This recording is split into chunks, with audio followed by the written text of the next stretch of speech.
It was just after sunrise on December 23, 1944, when a German tank leader near the small town of Hotten in Belgium felt something was seriously wrong, but could not say why. The road ahead was calm, almost quiet, with ice sticking to the branches and a light mist hanging low over the Ardennes hills. His King Tiger tank, weighing almost 70 tons, sat like a metal castle.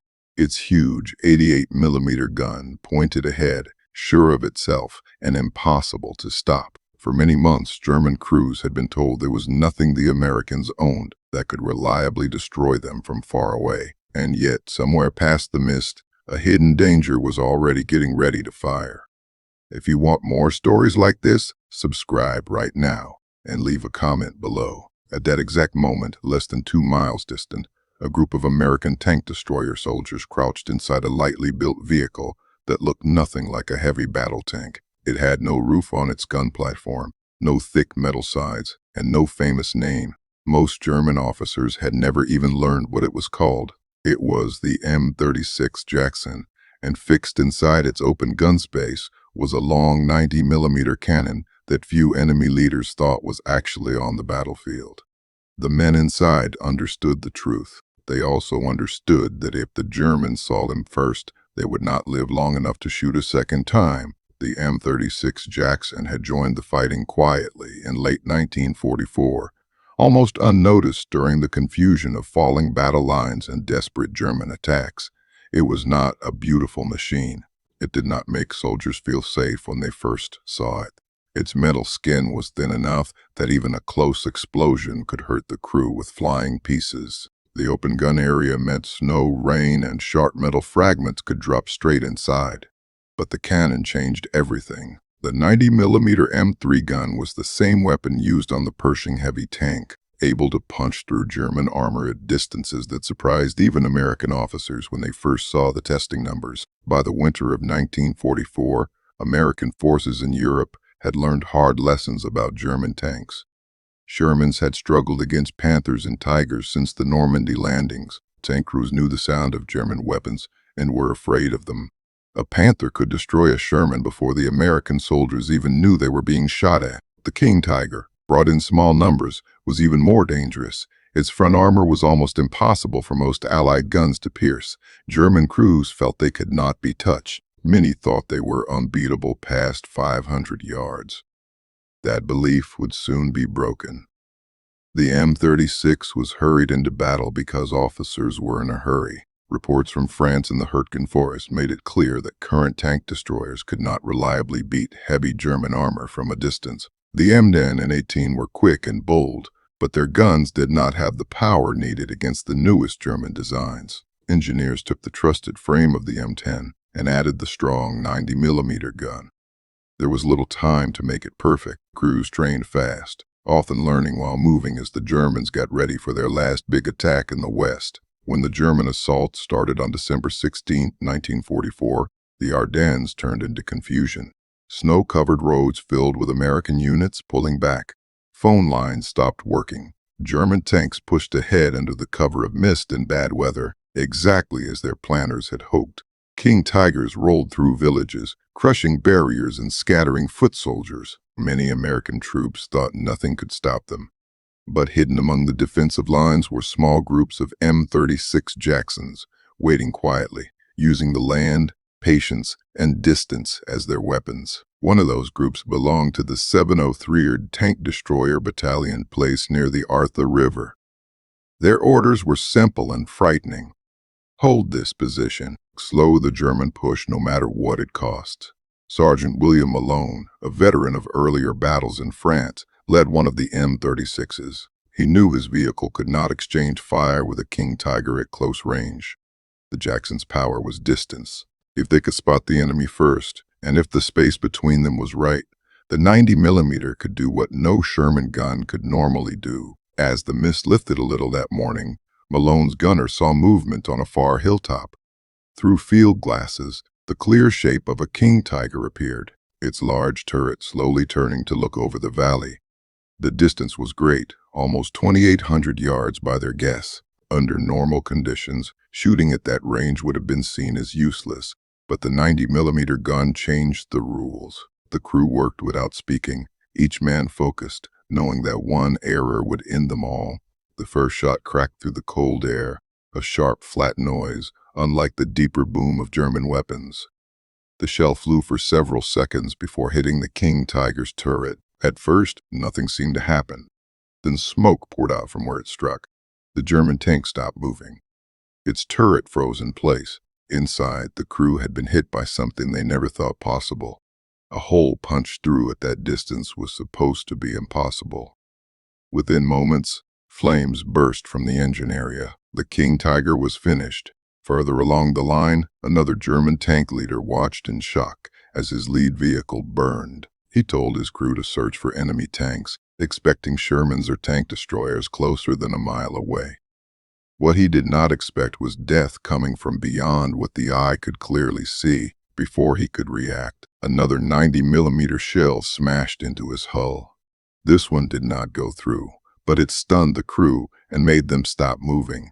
The mental effect was instant. The feeling of being untouchable disappeared. German reports from that week show confusion and anger. Crews described being shot at from extreme distances by an unknown American weapon. Some thought it was a new heavy tank. Others believed it might be ship guns firing from hidden spots. The truth was simpler and more embarrassing. Lightly armored American tank destroyers were killing the most feared tanks in Europe without ever coming close enough for a fight. The M36 crews paid a price for every victory. When German artillery found their spots, the open gun areas became deadly traps. Sharp metal pieces tore through exposed soldiers. Machine gun fire forced officers to keep their heads down, but the cannon kept shooting. Each destroyed German tank bought valuable time. Roads filled with broken vehicles. Supply trucks stopped moving. The German schedule slipped hour by hour, mile by mile. By December 24th, near the village of Manhay, another M36 group ambushed a line of German armor moving along a narrow road next to frozen fields. Using distances measured ahead of time and landmarks, the Jacksons started shooting from almost 3,000 yards. One King Tiger after another was hit, some disabled, others destroyed completely. German foot soldiers scattered, not knowing where the shots were coming from. The road became a graveyard of metal. Word spread fast among American units. The M36 was no longer a mystery machine. Soldiers whispered about its power, its reach, and its danger. Officers began placing them on high ground behind hills, watching long approaches. The Jackson became a sniper, not a street fighter. Its job was clear. Kill the enemy before he knows you exist. For the Germans, the shock was deep. Their battle plan depended on tank strength and mental control over the enemy. When that control failed, spirit broke. Tank leaders became careful. Advances slowed down. Requests for scouts increased. The fear that had once belonged to American crews now crept into German thoughts. Somewhere out there, hidden, was a gun that could kill them from farther away than their own weapons could reach. As Christmas Eve came closer, the snow got deeper and the fighting grew worse. The Battle of the Bulge was reaching its hardest point. German fuel problems got worse. Allied airplanes waited for clear weather. And hidden among the woods and hills, the M36 Jacksons kept doing their deadly work, changing the rules of tank fighting, one long-distance shot at a time. What the Germans still did not fully realize was that this was only the start. The 90 millimeter gun had more surprises to show, and the M36 crews were getting more sure of themselves with every battle. The legend of the unbeatable King Tiger was dying in the cold Ardennes air, and it was being killed by a weapon most German officers never knew they needed to fear. By Christmas morning, December 25, 1944, the Ardennes no longer felt like a surprise battlefield. It felt like a slow, grinding test of courage. Snow fell without stopping, softening sounds and hiding movement. German columns were still pushing west, but the speed was gone. Every open road now felt risky. Every hilltop felt watched. Somewhere out there, American guns were waiting, and German tank crews no longer trusted distance to protect them. Near Bastogne, parts of the 814th Tank Destroyer Battalion were moving their M36 Jacksons under orders given just after midnight. The message was short and urgent. German heavy tanks had been seen moving toward important crossroads south of the town. The Americans did not have many tanks to spare, and foot soldier units were worn out. Once again, the weight would fall on a few lightly built vehicles with very long guns. Lieutenant Charles Weaver, barely 24 years old, led a group of 2 M36s watching over a frozen valley near the village of Shibar. Weaver had studied the land carefully. He picked shooting spots that allowed long views but offered quick escape paths. His crews dug in, using snow and bushes to hide the shapes of their vehicles. They knew the routine by now. Shoot first, shoot far, move right away. Just after 10 in the morning, German armor appeared. 2 King Tigers and several Panthers moved carefully along the valley floor, foot soldiers riding on their tops. The Germans were watchful now. Turrets turned constantly, but even careful crews could not see what they did not expect. The distance was extreme, just over 2,700 yards. Weaver waited only a moment. He gave the order. The first 90mm shell hit the lead King Tiger just below the turret base. The hole was not complete, but it jammed the turret and hurt the gunner inside. The second shot came seconds later, this time going through the side armor as the tank began to turn. Flames burst out almost at once. German foot soldiers jumped from the tops and ran for safety, slipping on the ice as machine gun fire cut lines in the snow around them. The second King Tiger tried to back up, its engine roaring loudly, but another 90mm shell smashed into the rear armor. This time, the hole went all the way through. The tank shook and stopped. Smoke poured out, followed by fire. The Panthers scattered, shooting blindly toward the hilltop. Their shells fell short. The M36s had already moved, vanishing behind the hill before German gunners could change their aim. Meetings like this happened again and again across the Bulge. The M36 Jackson did not fight often, but when it did, the results were final. German after-battle reports from late December describe heavy losses to long-distance American fire that could not be found accurately. Some officers thought the Americans had brought in a new heavy tank in secret. Others guessed fixed anti-tank guns of unusually large size. Very few correctly named the M36, and even fewer understood how weak their prized heavy tanks had become. The key was the bullets. By late 1944, American factories had solved a serious problem. New armor-piercing shells for the 90mm M3 gun, including HVAP bullets, could punch through even the thick skin of a King Tiger under the right conditions. These shells were rare, and crews were told to save them for the heaviest targets. When used correctly, they turned the M36 into a real tank killer. On December 30th, near the town of Marche, an M36 from the 72nd Tank Destroyer Battalion recorded one of the longest confirmed kills of the war, using the hill as cover and shooting downhill.